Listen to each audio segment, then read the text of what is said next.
وہ گناہوں سے بچنا۔ ایک آدمی عمل کرتا ہے دھواں 9 ٹائم کی نمازیں ساری چیزیں، اور پلس اس کے ساتھ میں گناہ ہو رہے ہیں۔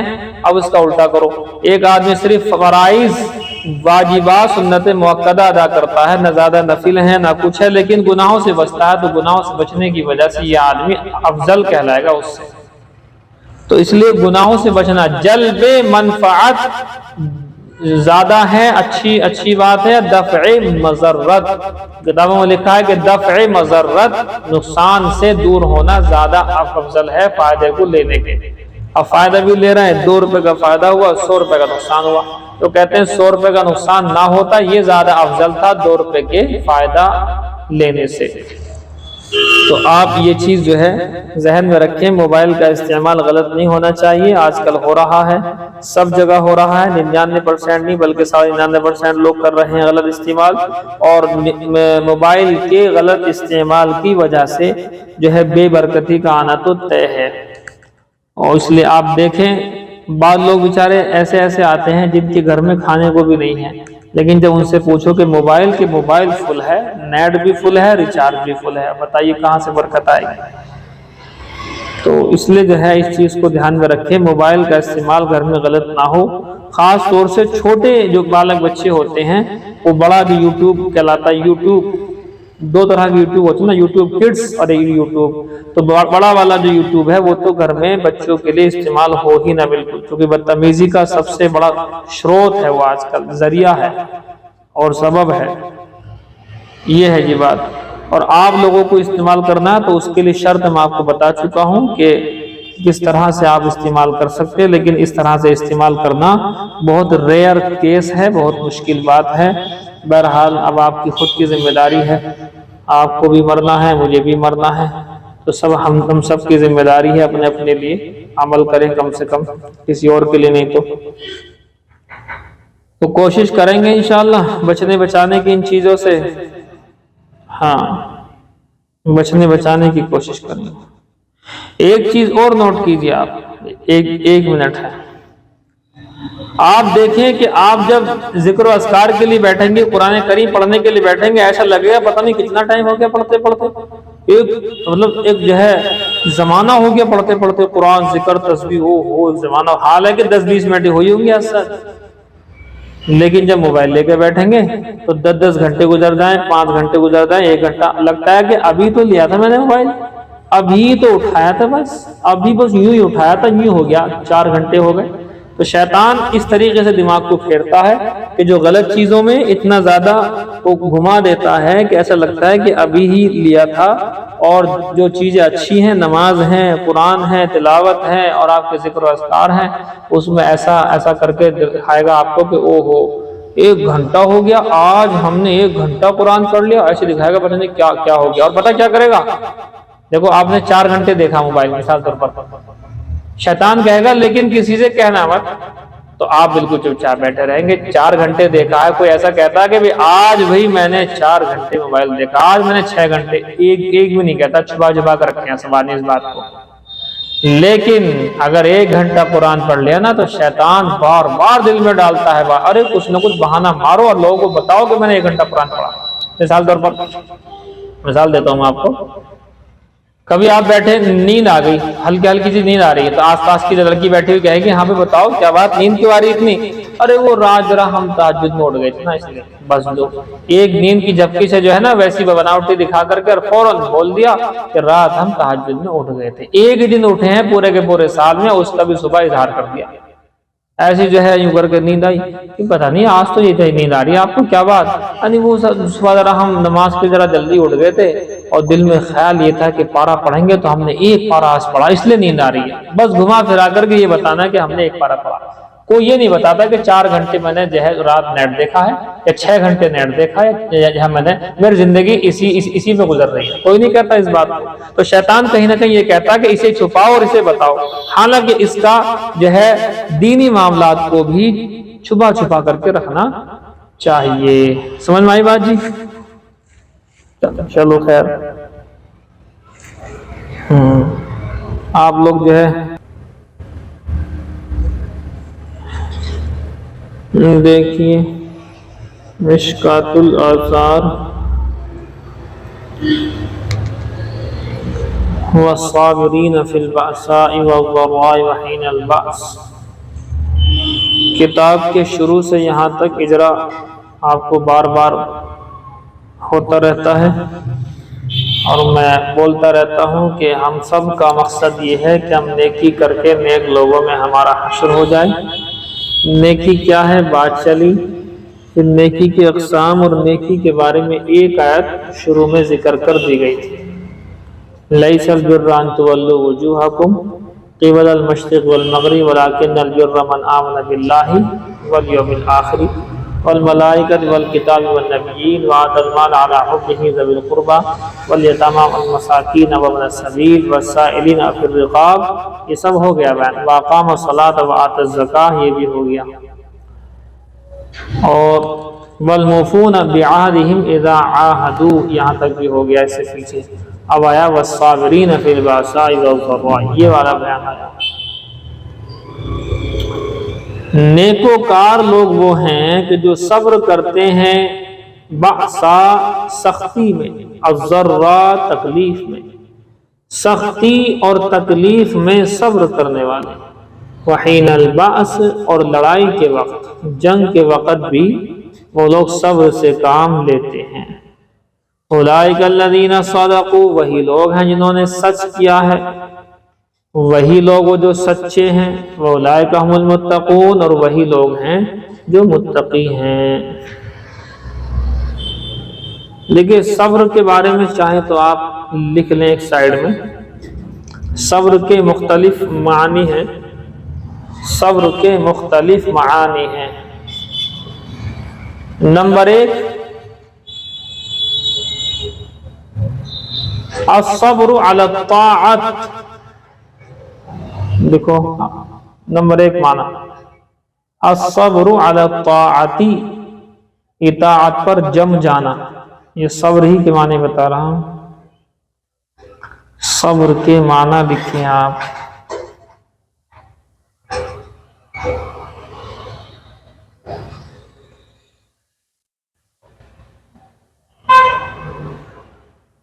لکھ رہے ہیں جی، صبر کی اقسام لکھیں آپ۔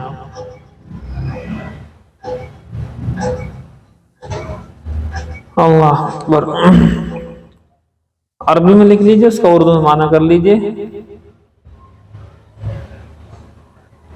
چاہیں تو ویسے کر لیجئے۔ الصبر علی ثلاثۃ اقسام، اس صبر کی 3 قسمیں ہیں۔ نمبر 1، الصبر علی الطاعت، اطاعت پر جم جانا، اطاعت پر صبر کرنا یعنی اطاعت پر جم جانا۔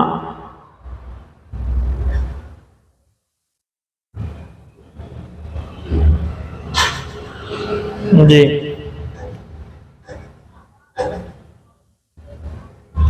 دوسرے معنی لکھیں۔ نمبر 2، الصبر عن المعصیۃ، الصبر عن المعصیۃ، گناہوں سے صبر یعنی گناہوں سے پرہیز کرنا، بچنا گناہوں سے۔ جی، 2 ہو گئے۔ تیسرا لکھیں آپ، الصبر علی البلاء والمصیبہ، بلا اور مصیبت پر، جو کہہ لو تکلیف اور پریشانی پر صبر کرنا۔ یہ والے تیسرے والے معنی لوگوں کے اندر مشہور ہیں، لوگ اسی کو سمجھتے ہیں صبر، کہ بس کوئی دکھ تکلیف آ گئی اس کو ہم نے کر لیا برداشت، یہ ہمارا ہو گیا صبر۔ حالانکہ 2 قسمیں اور ہیں۔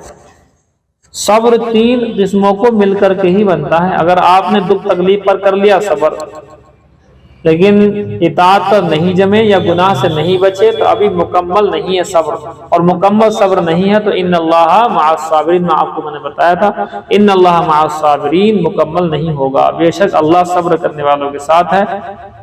یہ جو صبر کرنے والے ہیں، یہ صبر سے مراد 3 کی 3 اقسام کا مجموعہ والا صابر ہے۔ یہ وہ نہیں ہے صبر صرف جو مصیبت آ گئی اس کو ہم نے کر لیا برداشت، باقی اطاعت پر نہیں جم رہے، گناہوں سے نہیں بچ رہے، تو ابھی صبر کا ایک حصہ ہوا ہے 1/3 اور 2 حصے باقی ہیں، تو اللہ کی معیت نصرتی ہمارے ساتھ مکمل نہیں ہوگی۔ دیکھیے جی کیا لکھا ذرا بتائیو، الصبر علی ثلاثۃ اقسام، الاول الصبر علی الطاعۃ، والثانیہ الصبر عن المعصیۃ، والثالثہ الصبر علی البلاء والمصیبت۔ کہہ سکتے ہو علی البلاء کی کافی ہے، تو یہ ہے جی، نہیں سمجھ میں آئی؟ دیکھیے روزے کے اندر یہ تینوں کی تینوں صبر نہیں، اور روزے کے اندر صبر کی تینوں اقسام موجود ہوا کرتی ہیں۔ نمبر 1 الصبر علی الطاعۃ، یہ اطاعت پر جم جاتا ہے، روزہ رکھنا اللہ رب العزت کی اطاعت ہی تو ہے۔ نمبر 2 گناہوں سے بچتا ہے، جو نہیں بچ رہا وہ جانے، ایک عام بات بتا رہا ہوں کہ انسان کوشش کرتا ہے روزے میں گناہوں سے بچنے سے۔ اور نمبر 3 تھوڑی بہت تکلیف دشواری بھی ہوتی، بھوک لگتی وغیرہ وغیرہ، پیاس لگتی ہے، اس کے اوپر صبر بھی کرتا ہے۔ تو تینوں اقسام اتم درجے میں موجود ہوتی ہیں روزے کے اندر، اس لیے روزے کا اور صبر کا کچھ جوڑ ہے۔ چلیے یہ بات آپ کی سمجھ میں آ گئی ہے، تو آپ آگے دیکھیں۔ تو کہتے ہیں والصابرین فی البأساء، اور صبر کرنے والے سختی میں، والضراء اور تکلیف میں، وحین الباس اور لڑائی کے وقت میں، اولئک الذین صدقوا، وہی لوگ ہیں جنہوں نے سچ کر دکھایا، واولئک هم المتقون، یہی لوگ متقی ہیں۔ ظاہر سی بات ہے اتنا بڑا صابر ہوگا آدمی جو اطاعت پر جمتا ہو، گناہوں سے بچتا ہو، تکلیف پر صبر کرتا ہو، تو ایسے آدمی کو متقی کہا جائے گا، پرہیزگار ہی کہا جائے گا، متقی پرہیزگار۔ دیکھیے ایک جملہ اور لکھ لیجیے، یہ بڑے کام آئے گا آپ کے۔ فتویٰ تقوی کی پہلی سیڑھی ہے، فتویٰ تقوی کی پہلی سیڑھی ہے، اے سمجھے؟ فتوے پر عمل کر لینا تقوی کی پہلی سیڑھی پر پہنچ جانا ہے۔ جو فتوے سے پیچھے ہے تو تقوی کا تو کوئی حساب ہی نہیں، نہ حرام کا خیال رکھ رہا ہے اور نہ حلال کا خیال رکھ رہا ہے، تو تقوی کا تو میٹر ہی نہیں ابھی، سیڑھی کی شروعات ہی یہاں سے ہوتی ہے۔ تو تقوی کیا نام، فتویٰ تقوی کی پہلی سیڑھی ہے، فتوے پر عمل کرنے والا تقوی کے پہلی سیڑھی تک پہنچ جاتا ہے۔ اب اس کے بعد تقوی کے مرتبے ہیں، مراتب ہیں بہت زیادہ، جتنا آپ آگے بڑھنا چاہیں اس کے اندر اتنا آگے آپ ہو سکتے ہیں۔ دیکھیے فتوے سے، دیکھو فتوے سے گمراہی کی طرف آنے میں ایک قدم لگتا ہے۔ تھوڑی سی بات گہری ہے لیکن لکھ لو، ہو سکتا اب نہ سمجھ میں آئے بعد میں سمجھ میں آ جائے کبھی۔ فتوے سے گمراہی کی طرف، یوں کہہ لو گناہ کی طرف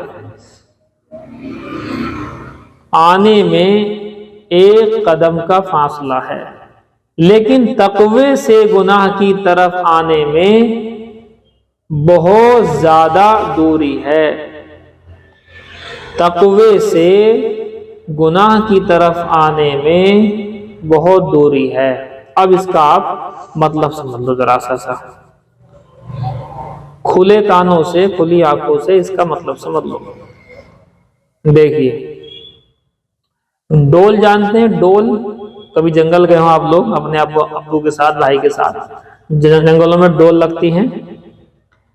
دیکھیے ڈول کے اس پار آپ کا کھیت ہے، ڈول کے اس پار اور کسی کا کھیت ہے، صحیح ہے؟ مثال کے طور پر آپ کا بھائی ہے یا آپ کے جو ہے والد صاحب کہیے، آپ کے والد صاحب اپنا کوئی جانور لے کر کے جا رہا ہے ڈول کے بالکل پاس، بالکل ڈول کے پاس، اور ادھر والا جو کھیت ہے کسی اور کا اس کے اندر کوئی ایسی چیز ہے ہری بھری جسے وہ کھا سکتا ہے، تو اب آپ یہ بتائیے کہ آپ کا اپنی ڈول کے ادھر بالکل ملے ملے چلنا، اپنی زمین کے اندر اپنے جانور کو لے کر کے چلنا فتوے کی روح سے حرام ہے یا حلال ہے؟ جائز ہے، ظاہر سی بات ہے، آپ اپنے کھیت میں تو ہیں، اپنی جگہ میں، اپنے کھیت میں، اپنی جو ڈول ہے اس کے اندر، ٹھیک۔ لیکن یہ بتاؤ جانور اگر بدک گیا تو اسے اس کھیت میں جانے میں کتنی لگیں گی، کتنے مطلب ٹائم لگے گا؟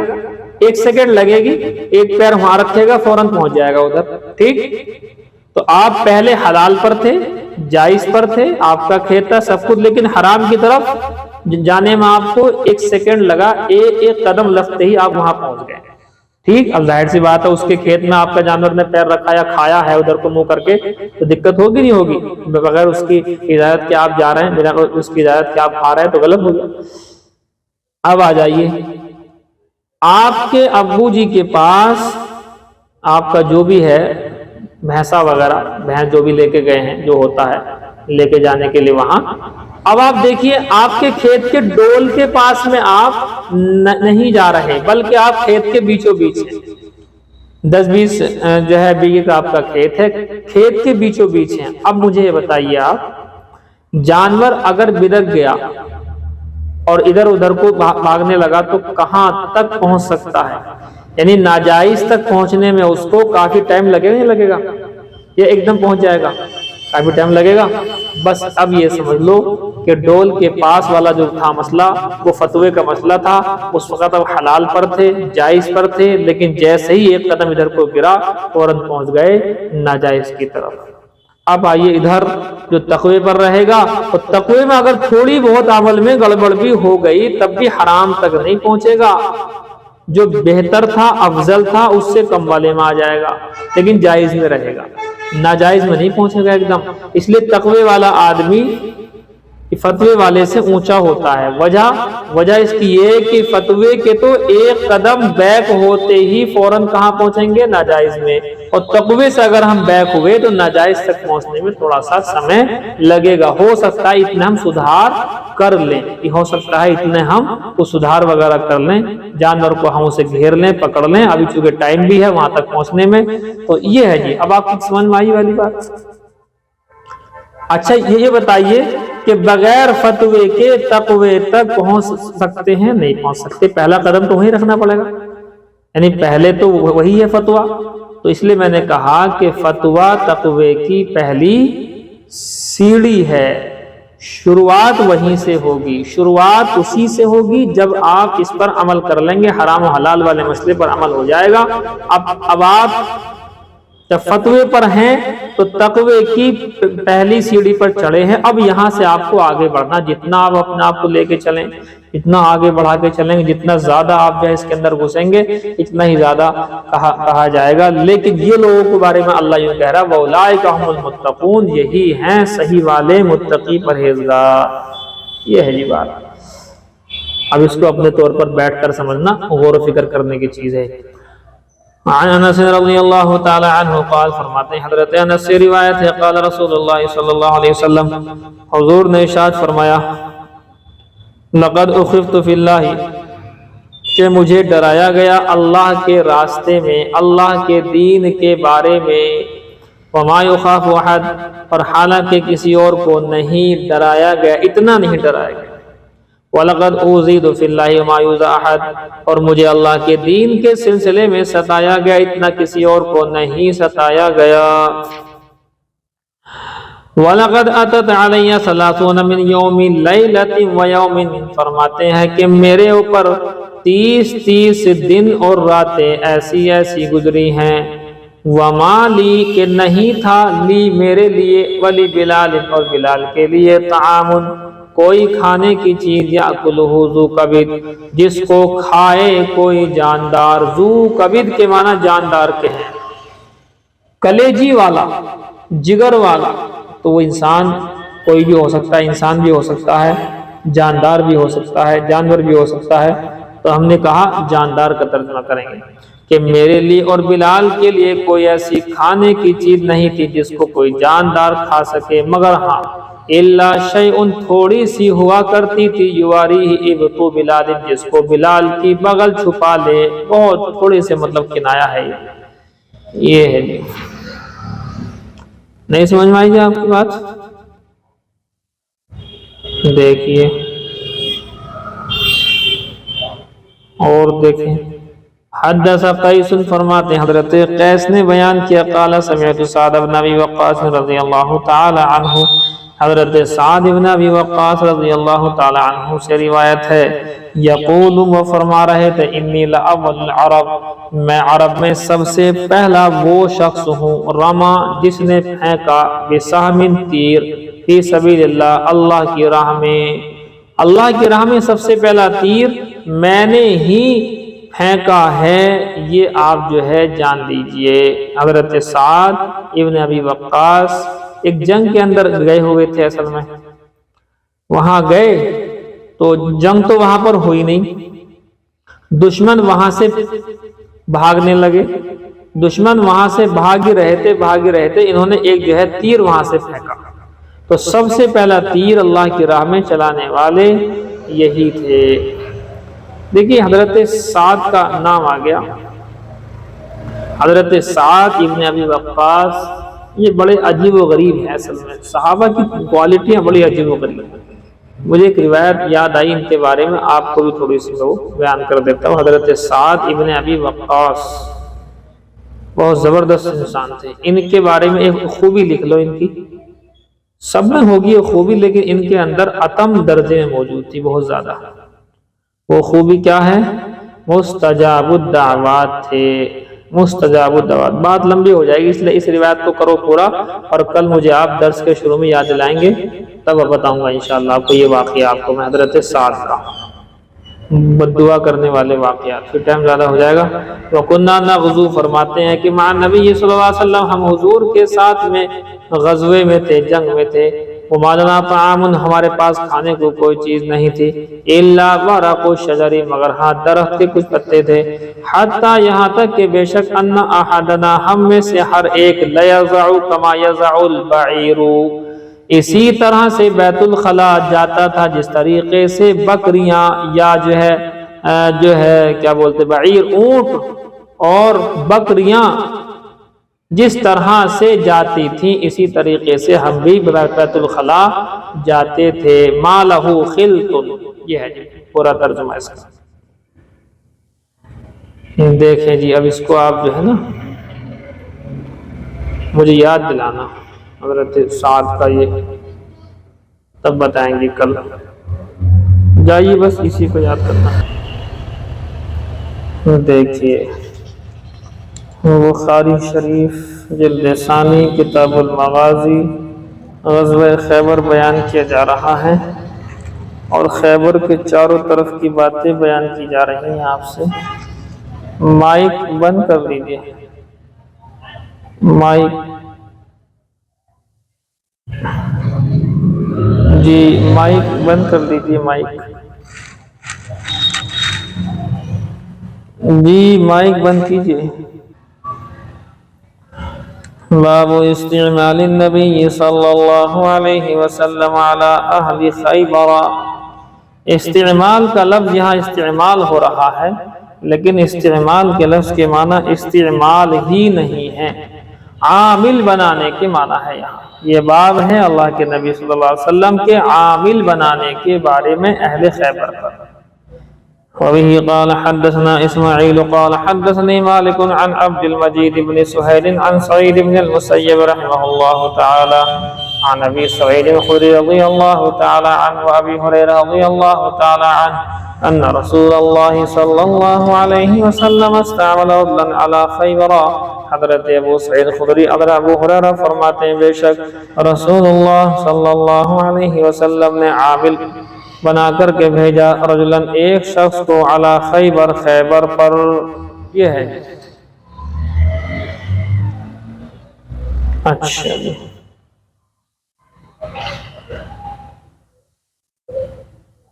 ایک منٹ اچھا وہ ہے بیان، دیکھیے فَجَاءَهُ بِتَمْرٍ جَنِيبٍ، پس لے آئے وہ عمدہ کھجوروں کو، فقال رسول اللہ صلی اللہ علیہ وسلم، حضور صلی اللہ علیہ وسلم نے ارشاد فرمایا، کل تمری خیبر ہکذا، کیا ساری کی ساری خیبر کی کھجوریں ایسی ہی عمدہ ہیں؟ فقال لا، تو انہوں نے امیر صاحب نے کہا کہ نہیں، تو واللہ کہ قسم خدا کی یا رسول اللہ، اے اللہ کے رسول، بات یہ ہے اِنَّا لَنَأْخُذُ الصَّاعَ مِنْ هَذَا بِالصَّاعَيْنِ، کہ بے شک ہم لے لیتے ہیں ایک صاع اس سے، ایک صاع اس عمدہ کھجوروں کی، بالصاعین، کمزور 2 صاع کھجور دے کر، 2 صاع ہم نے کھجوریں ردی والی دے دی اور 1 صاع اس کے بدلے میں عمدہ والی ہم نے لے لی، والصاعین بثلاثہ، اور اس طریقے سے ہم کبھی کبھی 2 صاع عمدہ کھجوریں لے لیتے ہیں، بثلاثہ 3 صاع جو ہے ردی کھجوروں کے عوض میں۔ فقال اللہ، حضور نے فرمایا، لا تفعل، نہیں کرنا ایسے، بہل جمع بالدراہم، ایسے کرو کہ پہلے ساری کی ساری اپنی ردی والی کھجوروں کو بیچ دو درہموں کے عوض، ثم ابتع بالدراہم جنیبا، پھر خرید لو ان درہموں سے عمدہ والی۔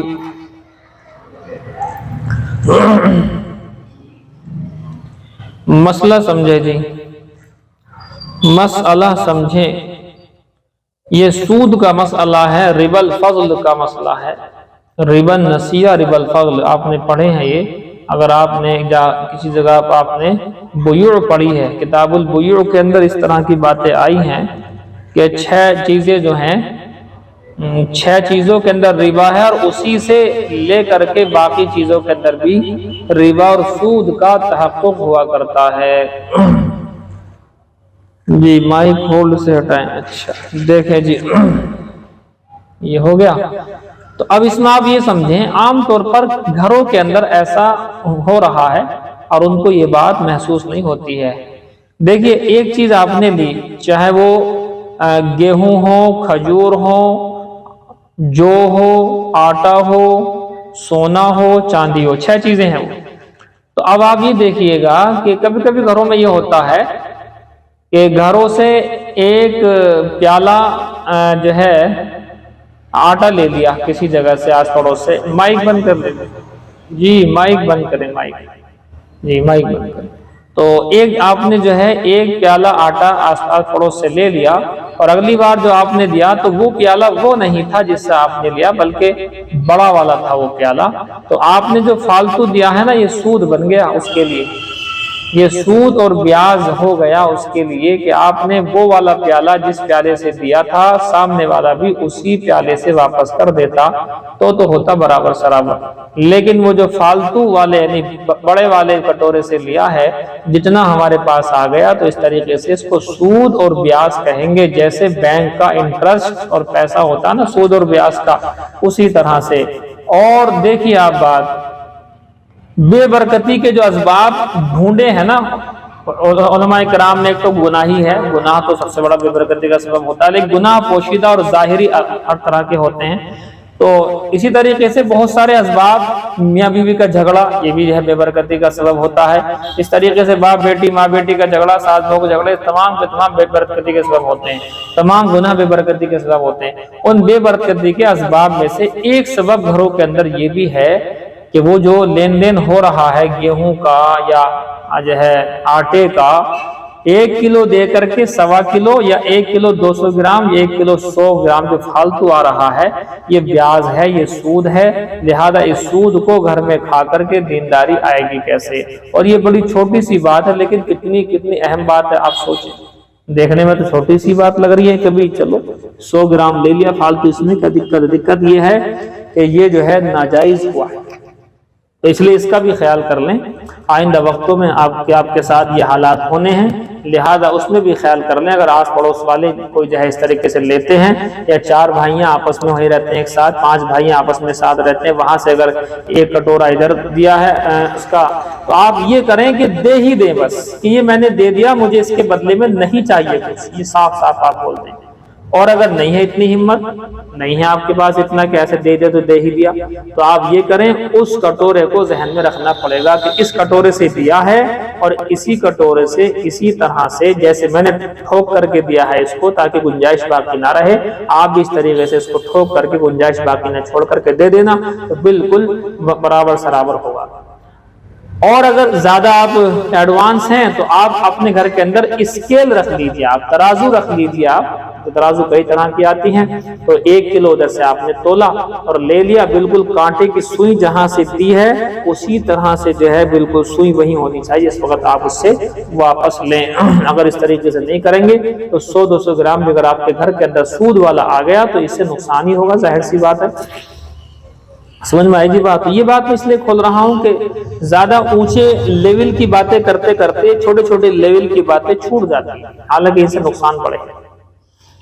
دیکھیے جی، تو ہوا یہی تھا، 1 سا عمدہ لے لی کھجور اور اس کے بدلے میں 2 سا کم حیثیت والی کھجور دے دی، کہا کہ جائز نہیں ہے۔ ہاں ایسا کر سکتے ہو کہ پہلے اپنی 2 سا یعنی 2 کلو مان کے چلیں، آپ ویسے ہی کہہ رہا ہوں 2 کلو اگر چاہیے تو 1 سا جو ہوتا ہے لگ بھگ 3.25 کلو سے لے کر کے 3.5 کلو کے بیچ میں ہوتا ہے 1 سا، سمجھ گئے جی آپ بات۔ نصف سا جو ہوتا ہے وہ 1.25 کلو ہوتے ہیں گیہوں، جو ہر سال فطر کا مسئلہ آپ لوگ بیان کرتے ہیں، تو آپ اس کو دیکھ لینا۔ بہرحال یہ میں نے خالی مثال ویسی دی ہے جو مارکیٹ میں اویلیبل ہے، خاص طور سے گھروں کے اندر یہ بات محسوس ہو رہی ہے، کئی جگہ پر ایسا ہو رہا ہے۔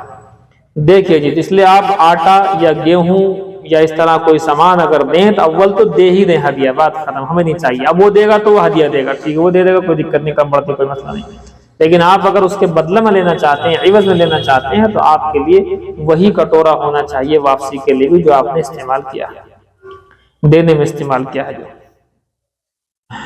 وقال عبد العزيز بن محمد عن عبد المجيد عن سعيد ان ابا سعيد وابا هريره حدثاه، دونوں نے بیان کیا، ان النبي صلی اللہ علیہ وسلم بعث اخا بني عدي من الانصار الى خیبر، فرماتے ہیں اللہ کے نبی صلی اللہ علیہ وسلم نے بھیجا انصار میں سے بنو عدی کے بھائی کو خیبر کی جانب، فامرہ علیہ، اور ان کو اس کے اوپر امیر بنایا تھا، ذمہ داری دی تھی کہ جو ہم نے خیبر کے باغات فتح کیے ہیں، باغ فدق ہمارا ہوا ہے، وہاں کا خمس وغیرہ ملے گا، تو جو کہ خیبر والوں کو ان کی زمینوں پر باقی رکھا تھا حضور نے، زمینیں ان سے چھینی نہیں تھی، زمینیں اپنے مطلب قبضے میں لے لی، اور لینے کے بعد کہا کہ تم اسے بو گے اور بونے کے بعد آدھا تم رکھو گے، آدھا ہمیں دو گے، اس طرح سے ٹیکس ان کا متعین ہوا تھا۔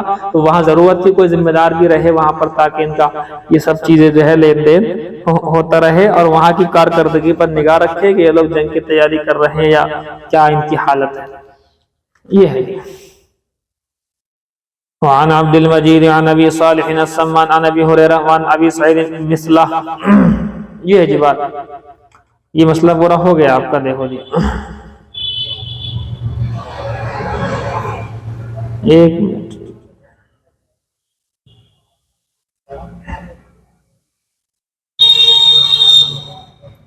یہ ہے وہ نام، دیکھو حاشیے وغیرہ میں لکھی رہتی یہ چیزیں، جن کو امیر مقرر کیا تھا سواد ابن غزیہ، یہ میرے نام ذہن سے اوجھل ہو رہا تھا، نام نوٹ کیجئے آپ، جن کو امیر مقرر کیا تھا وہ کون تھے؟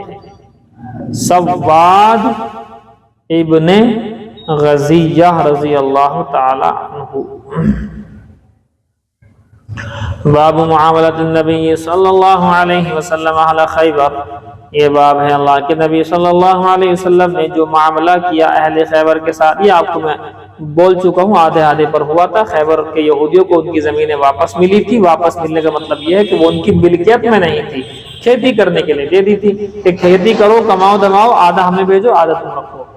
وبه قال حدثنا موسى بن اسماعيل قال حدثنا جويرية عن نافع عن عبد الله قال اعطى النبي صلی اللہ علیہ وسلم، دیا اللہ کے نبی صلی اللہ علیہ وسلم نے خیبر الیہود، یہودیوں کے خیبر، یہود کے خیبر خیبر، اچھا جی، خیبر دیا تھا یہود کو، ان یعملوها، یہ کہ اس کے اندر وہ کام کریں، ویزرعوها، اس کے اندر کھیتی باڑی کریں، اور شرط کیا تھی، وَلَهُمْ شَطْرُ مَا يَخْرُجُ مِنْهَا، ان کے لیے اس کا آدھا ملے گا جو وہاں سے نکلے گا، جائیداد زمین سے نکلنے والی چیزوں کا آدھا وہ رکھیں گے یہودی، یہ ان کی مزدوری ہوگی کام کی۔ شطر کے معنی آدھا، یہ ہے جی۔ باب الشاة التي سمیت للنبی صلی اللہ علیہ وسلم بخیبر، دیکھیں یہ بڑا اہم باب ہے، یہ اس بکری کے بارے میں باب ہے جس کے ذریعے سے نبی صلی اللہ علیہ وسلم کو زہر دیا گیا خیبر میں۔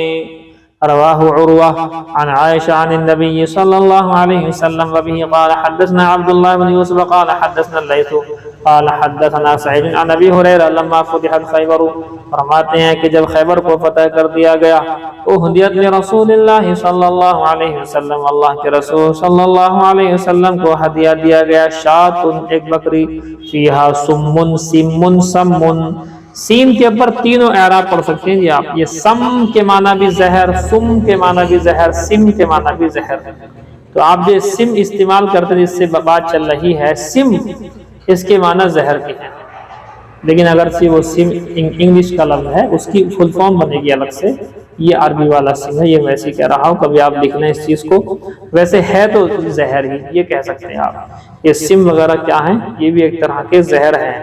اب اس زہر سے چاہیں تو اٹھا لیں فائدہ یا اٹھا لیں نقصان، چونکہ ہر زہر سے نقصان نہیں پہنچتا ہے۔ کسی کو اگر سانپ کاٹ لیتا ہے تو اس زہر کو مارنے کے لیے بھی جو استعمال کی جاتی ہیں دوائیں، وہ خود زہر ہی ہوا کرتی ہیں، وہ ڈائلیوٹ ہوتی ہیں، وہ ڈائلیوشن فارم کے اندر ہوتی ہیں، الٹا زہر، یعنی زہر کی کاٹ کے لیے زہر ہی استعمال ہوا کرتا ہے، یہ ہے جی بات۔ تو بہرحال سم کے معنی دیکھو، سم، سم اور سم تین طرح پڑھ سکتے ہیں اس کو۔ فرماتے ہیں جب کہ خیبر فتح کیا گیا تو ہدیہ دیا گیا رسول اللہ صلی اللہ علیہ وسلم کو، شاۃ، ایک بکری، فیہا سمن، جس کے اندر زہر تھا۔ دیکھیے مختلف روایتیں ہیں اس کے اندر، پہلی تو یہی ہے کہ آپ نام پہلے نوٹ کیجئے، سلام ابن مشکم کی بیوی زینب بنت حارث، یہ نوٹ کیجئے آپ، یہاں شیخ وغیرہ میں سب لکھا، سلام ابن مشکم، سلام کی بیوی تھی زینب بنت حارث۔ اب دو قول مل جاتے ہیں، ایک تو یہی ہے کہ جہاں بھی حضور تھے اپنے خیمے میں، اپنی جگہ میں، وہیں اس نے گوشت کو بنا کر کے، بکری کا گوشت بھونا ہوا وہیں پر بھیج دیا تھا، ساری بکری میں زہر اس نے استعمال کیا، لگا دیا، خاص طور سے شانے کا، دست کا جو گوشت تھا جو حضور کو زیادہ محبوب تھا، اس میں کچھ تیز لگایا زہر وہ، ویسے تو وہ زہر ہی بہت تیز تھا۔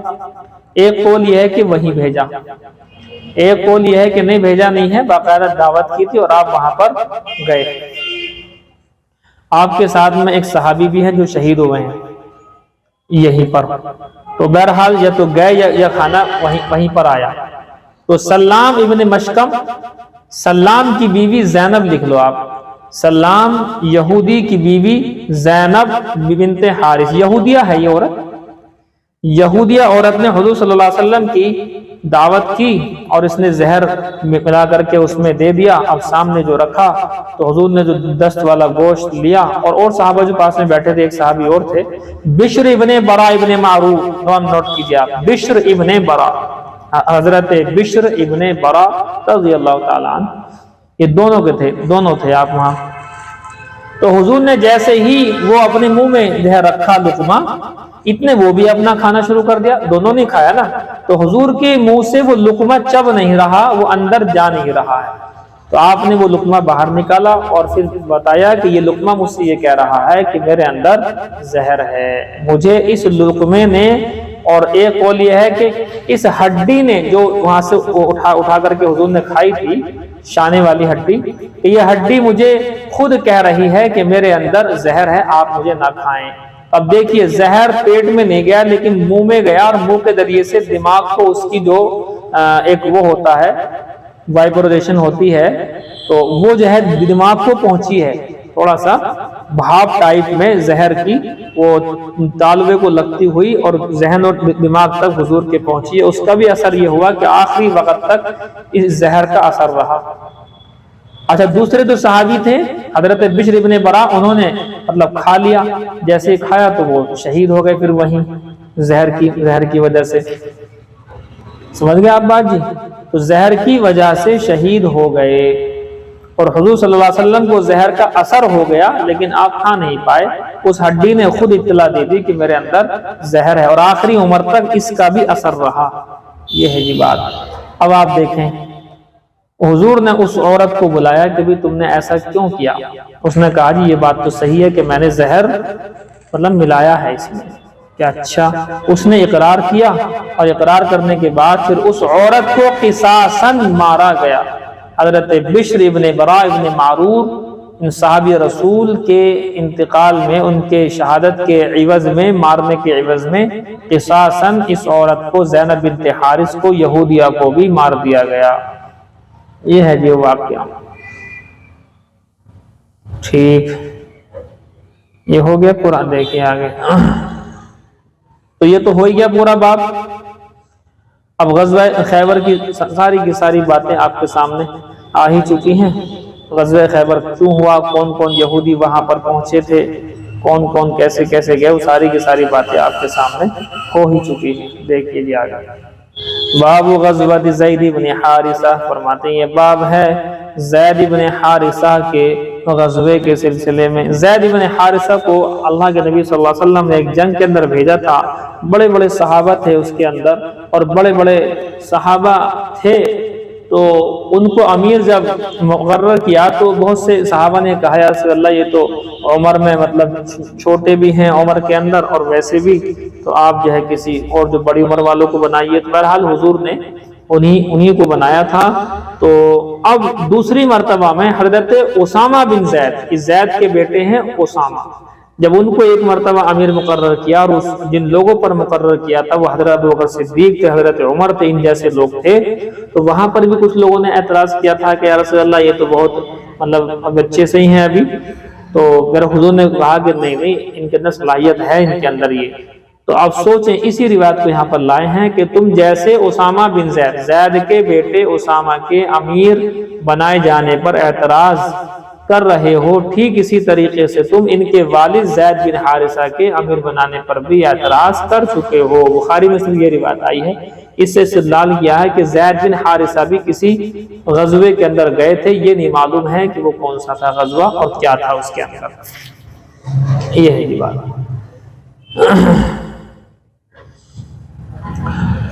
وبه قال حدثنا مسدد قال حدثنا يحيى بن سعيد قال حدثنا سفيان بن سعيد قال حدثنا عبد الله بن دينار عن ابن عمر قال امر رسول الله صلى الله عليه وسلم اسامة على قوم.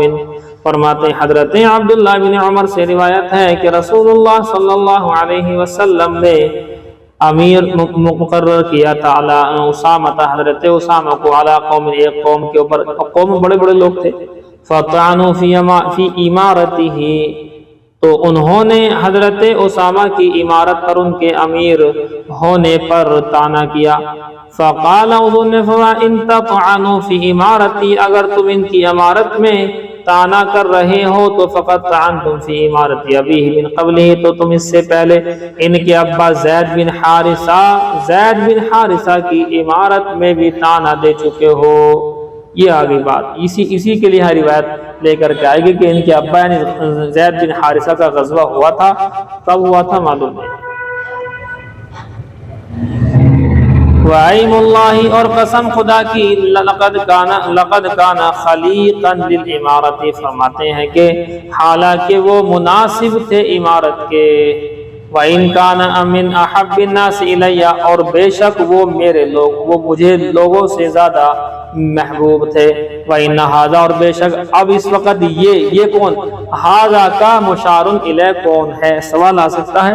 تو اسامہ بن زید، اور بے شک یہ اسامہ بن زید لمن احب الناس الی بعدہ، ان کے ابا زید بن حارثہ کے بعد مجھے زیادہ محبوب ہے. یہ ہے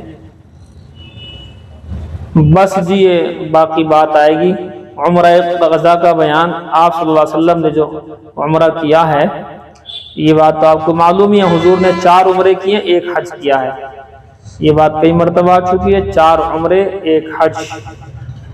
تو وہ جو آپ کے غزوہ خیبر سے پہلے صلح حدیبیہ کے اندر جو ہوا تھا، صلح حدیبیہ کے اندر عمرہ کرنے کے لیے گئے تھے خواب کی وجہ سے، لیکن بہرحال وہاں جا کر کے معلوم ہوا کہ نہیں ہونے دیا، تو اگلے سال کے لیے کہا تھا انہوں نے کہ 3 دن کے لیے ہم پورے کا پورا مکہ خالی کر دیں گے، آپ آئیے 3 دن تک یہاں رہنا، ہم لوگ یہاں پر نہیں رہیں گے۔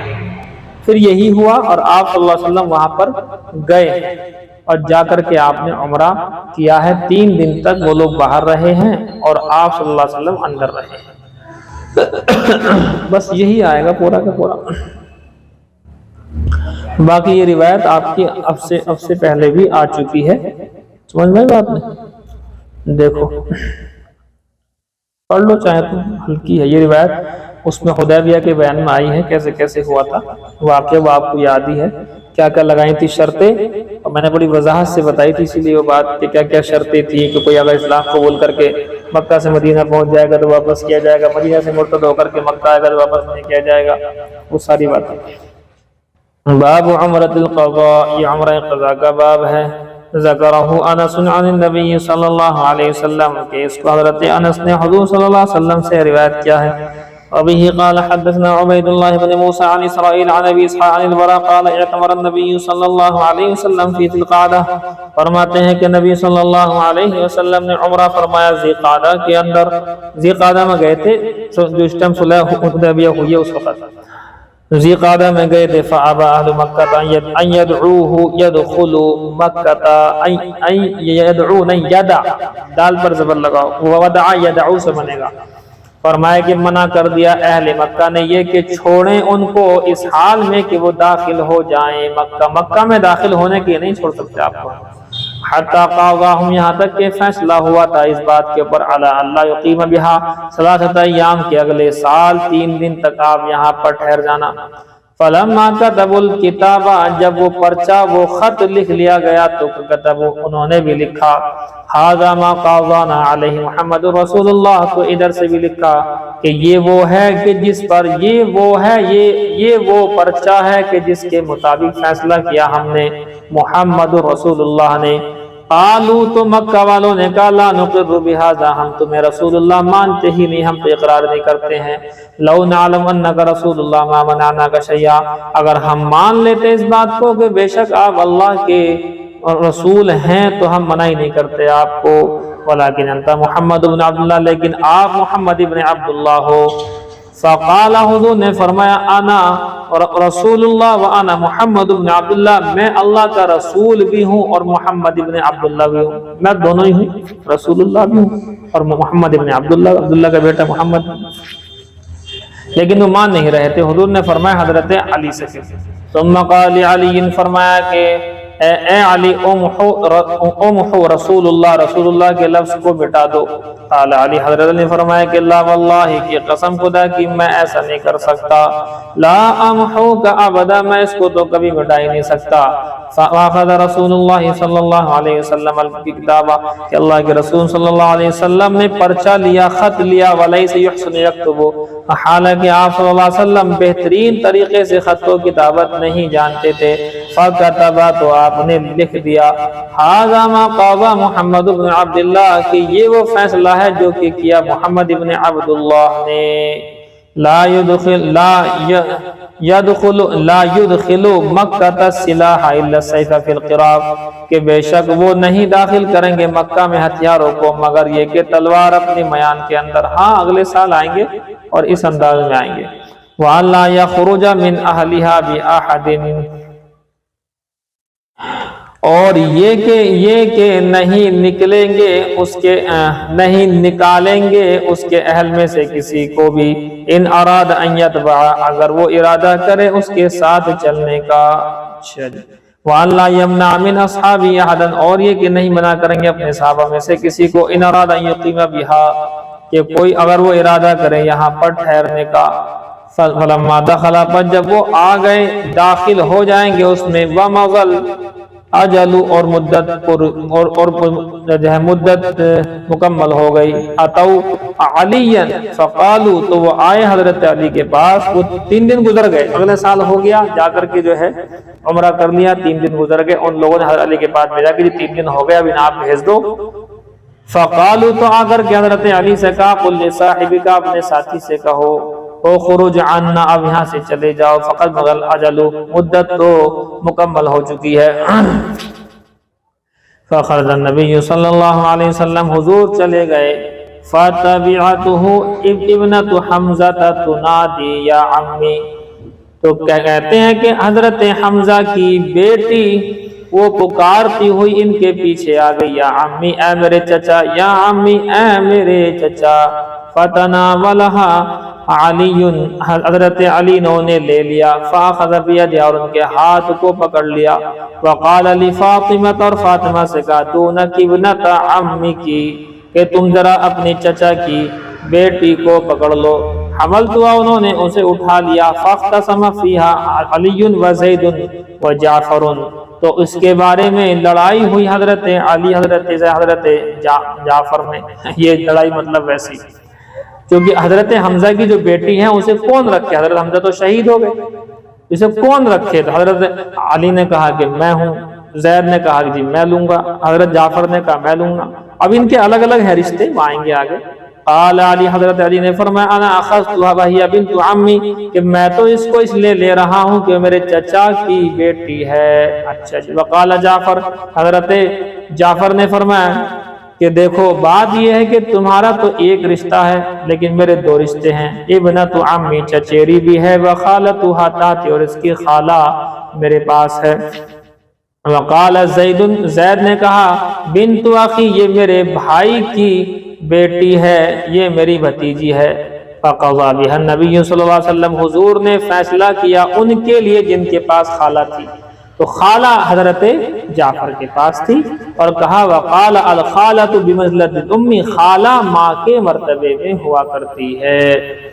سمجھ میں آئی جی بات، خالہ ماں کے مرتبے میں ہوتی ہے۔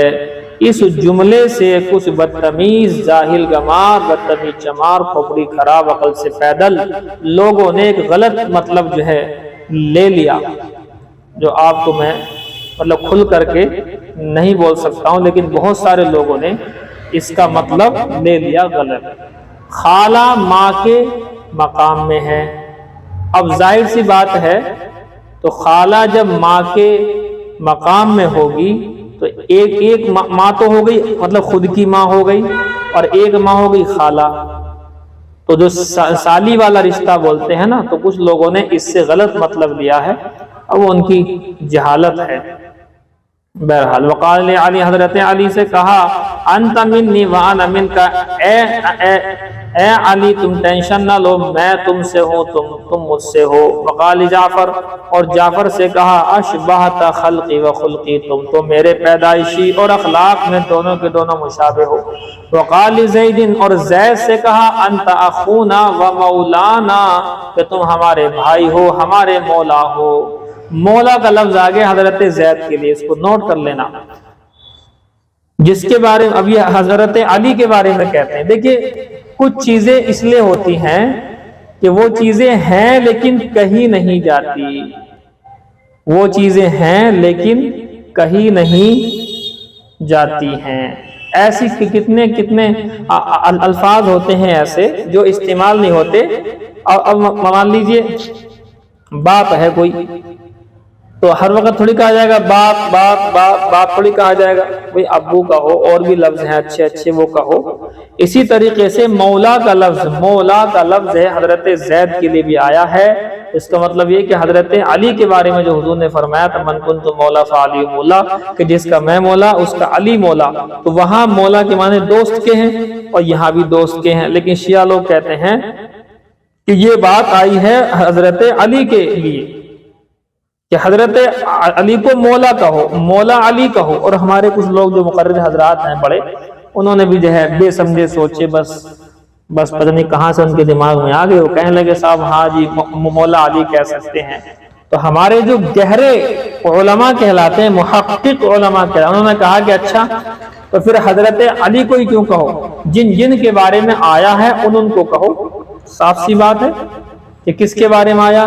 کہ سب سے پہلے تو حضور کے لیے آیا ہے، کہ کہاں؟ اسی روایت میں کہ جس کا میں مولا اس کا علی مولا۔ تو پہلے حضور نے خود فرمایا میں مولا، تو مولا محمد تو استعمال نہیں کرتے آپ لوگ، مولا علی تو لگاتار صبح شام تک کہہ رہا ہوں، لیکن مولا محمد ایک بار بھی نہیں کہتے۔ اس کا مطلب یہ ہے کہیں نہ کہیں حضرت علی کی شان کو بڑھانا مقصد ہے حضور سے بھی اور باقی سارے صحابہ سے بھی اور باقی انبیاء سے بھی، یہ ہے ان کے یہاں پر۔ سمجھ میں آ رہی بات؟ تو یہ مولا علی جو لوگ استعمال کرتے ہیں اس کے پیچھے کہیں نہ کہیں فتنہ ہے، ورنہ سیدھی بات ہے جن لوگوں کے لیے مولا آیا سب کو کہو۔ نمبر ایک پر من کنت مولا، جس کا میں مولا، تو حضور نے فرمایا میں مولا، چلو جی کہو مولا۔ فعلی مولا، اس کا علی مولا، کہو مولا۔ چلو یہاں آگے وقال زید انت اخونا و مولانا، کہ تم ہمارے بھائی اور ہمارے مولا ہو، یہاں بھی کہو تم۔ لیکن نہیں، مولا زید نہیں کہتے، کیوں کہیں جی؟ کیونکہ وہاں ایک عقیدہ ہے اس کے پیچھے، لفظ کے مولا علی کے پیچھے ایک عقیدہ گھسا ہوا ہے کہ مولا علی سب سے افضل ہیں، انبیاء سے افضل ہیں، اور اس طریقے کی باتیں، حتیٰ کہ حضور سے بھی ان کا مقام ان کا بڑھانا مقصد ہے، اس لیے کہتے ہیں۔ ورنہ آپ دیکھیں کلام پاک میں سورہ التحریم آیت نمبر پارہ نمبر 28 لاسٹ کی سورہ التحریم، اس کے اندر آیا ہوا ہے، کیا آیا ہوا ہے؟ ایک منٹ، وَإِن تَظَاهَرَ عَلَيْهِ فَإِنَّ اللَّهَ هُوَ مَوْلَاهُ، اللہ مولا ہے، وَجِبْرِيلُ، یہ بھی ہے مولا، وَصَالِحُ الْمُؤْمِنِينَ، اور نیک لوگ بھی، نیک مومن بھی مولا ہیں۔ اس کا مطلب یہ کہ سارے کے سارے مومنین کے لیے استعمال ہوگا مولا، یہ کلام پاک کے اندر ہے۔ جو سب کے لیے کرو نا استعمال، پھر کہیں گے وہ حضرت علی کی خصوصیت نہیں رہے گی باقی۔ اللہ کے بندو، حضرت علی خود علی ہیں، شیر خدا ہیں، حیدر کرار ہیں، اس سے بڑی فضیلت اور آپ کیا لوگے؟ آپ کی چاہت یہ ہے کہ انبیاء سے بھی آگے بڑھا دیں، اور کرتے کرتے خدا سے بھی اوپر لے گئے۔ ظاہر سی بات ہے، میں نے بتایا تھا آپ کو وہ بیان، شیعوں کا 120 جو کہ فرقے ہیں اس میں اس وقت تو نصیری نام سے جو فرقہ ہے اس کا وہ کیا کہتا ہے؟ وہ کہتا ہے کہ لوگ کہتے ہیں علی خدا ہے، کہ نہیں، علی خدا نہیں ہے بلکہ خدا کا پیدا کرنے والا ہے۔ اتنے آگے پہنچ گئے، نعوذ باللہ من ذالک۔ تو بہرحال یہ میں نے اس لیے بتائی کہ یہاں پر حضرت زید کے لیے آیا ہے، تو کوئی بھی مولا زید کہنے کو راضی نہیں ہے، حالانکہ یہاں معنی دوست کے ہیں۔ یہ دیکھیں آپ، وقال زید نے فرمایا انت اخونا مولانا، آپ ہمارے بھائی ہو، ہمارے مولا ہو، ہمارے دوست ہو۔ قال علی، فرمایا کہ حضرت علی نے کہا الا تتزوج ابنت حمزہ، اے اللہ کے رسول آپ کیوں نہیں شادی کر لیتے حمزہ کی بیٹی سے؟ کیوں؟ چچیری ہے، لیکن حضور نے منع کر دیا کہ وہ چچیری بھی ہے اور وہ میری، چونکہ جو حضرت حمزہ ہیں چچا تو تھے ہی، ساتھ میں رضاعی بھائی بھی تھے، ہم نے جو ہے ہمارا رضاعت کا جو زمانہ ہے وہ ایک ساتھ گزرا ہے، لہذا اس اعتبار سے دودھ کے رشتے کے اعتبار سے وہ میرے بھائی بھی لگتے تھے، تو بھائی لگتے تھے تو میری خود بھتیجی بھی ہوئی، لہذا سگی جو ہوتی بھتیجی اس سے نکاح نہیں ہو سکتا، آپ نے منع کیا۔ قال، فرمایا انہا ابنت اخی من الرضاعۃ، فرمایا کہ بے شک یہ جو ہے میری رضاعی بھائی کی بیٹی ہے، بھتیجی یعنی میری۔ سمجھ گئے جی آپ بات؟ تو بس یہ جو ہے رہنے دیجیے اب آپ۔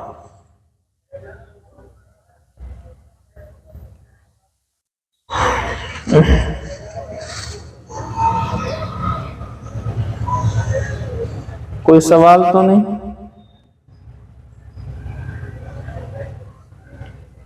چل، وعلیکم السلام، چلیے ہاں کرتے ہیں۔